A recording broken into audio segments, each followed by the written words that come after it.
Last night, the trade unionists announced further protests for next week.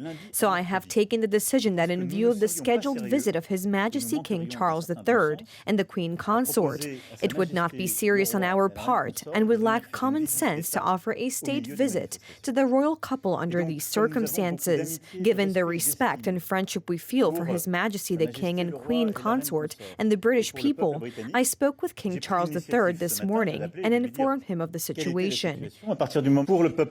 This should be arranged when calm is restored, so we suggested that the visit, depending on our schedules, could take place in early summer.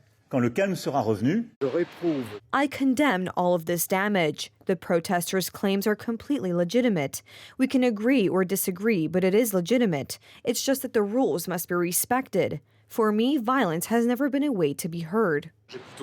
I'm lucky enough to have a job as a business executive working in an office, but I see workers carrying heavy loads or things like that, so I can understand when they are being told they will live 5 or 6 years in good health after they retire. Well, now we are taking back 2 of those years. It's something violent coming from the government. Last night, demonstrators clashed fiercely with police at the Paris Opera Square, where a protest against a reform raising the retirement age ended. Demonstrators set fire to a kiosk and police pelted protesters with Molotov cocktails, objects, and firecrackers, repeatedly launching counterattacks and using tear gas. In turn, rioters in Bordeaux, in the southwest of the country, set fire to the entrance to the city's city hall.